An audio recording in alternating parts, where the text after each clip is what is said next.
Welcome to a Telltale Books video. I'm Greg and I'm continuing my Stephen King coverage here, going through one story at a time, everything I can get my hands on by Stephen King in order of publication, with exceptions like you like it darker, but I'm back to the original order. And in this video, I want to talk about The Mangler. And The Mangler is a novelette-length story published in December of 1972, again in the Men's Cavalier magazine, which was a skin magazine similar to Playboy, but not quite as successful. The story was collected in Night Shift, which I have the Cemetery Dance edition that is in a slipcase, and that's where I read it. But of course, it was originally published back in the 1970s and in hardcover and paperback. Paperbacks seem to be pretty plentiful of that. And I think it has been pretty well kept in publication since. So it's easy to find copies of Night Shift and read it. And I'm sure there's an ebook too, though I've never looked that up. So what's Mangler about?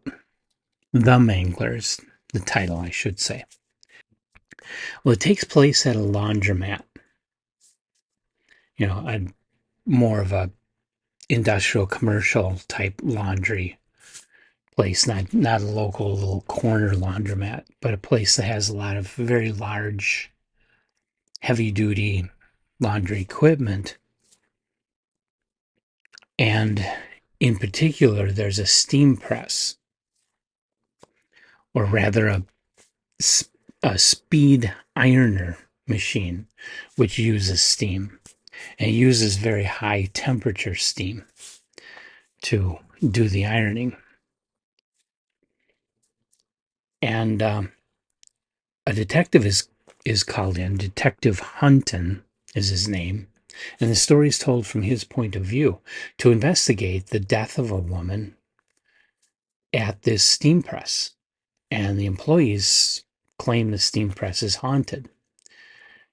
When he looks into things further, he finds out there are other strange accidents involving this machine. And so the machine has the reputation, and it's called the Mangler because people die pretty hideous deaths when they're working this machine. The story it's just a novelette, so it's kept pretty tight, pretty compact, doesn't go into any more detail than you absolutely have to have here. And yet the characters are very well done, and the descriptions are kind of gory, and the story itself is one of the more frightening Stephen King stories. And I've been dipping into horror recently. In the last like 3 years, I've been dipping into horror because I'd never read it before, really. I've read some science fiction horror like Night Flyers or Who Goes There, but never really read Stephen King or Dean Koontz or, the serious horror writers.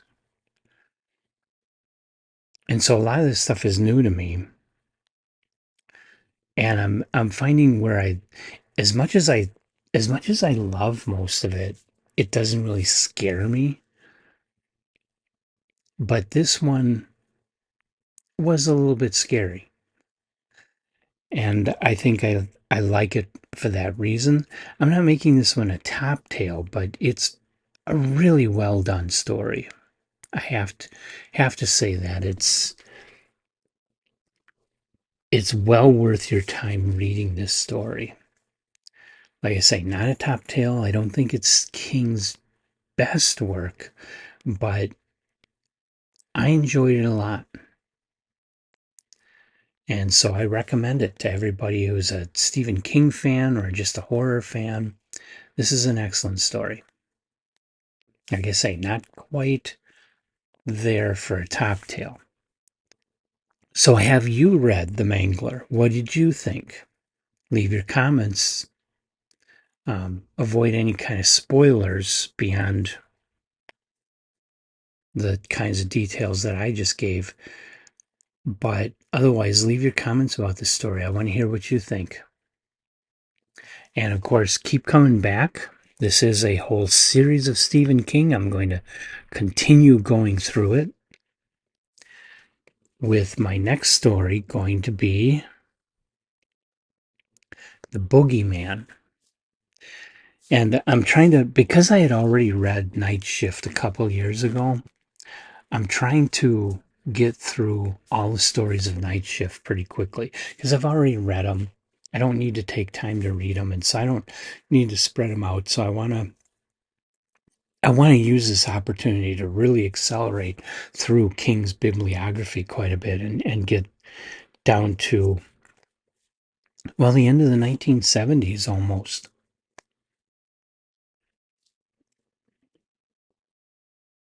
And so the next one is The Boogeyman, and I'll be doing plenty more shortly after that, along with all the other stories and authors that we cover here on Telltale Books.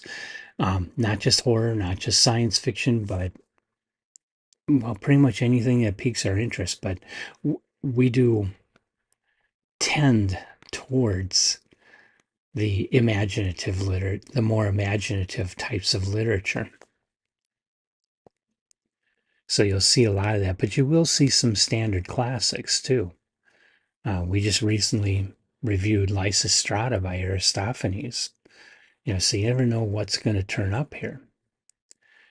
And we are, for those of you who really love reading and love a wide variety of fiction and even nonfiction and even poetry. Emily does poetry readings. So I hope you'll like this video, subscribe to our channel, and keep coming back to see what more we have to offer. So we got a lot coming up, and check our back catalog. We've already done a huge number of reviews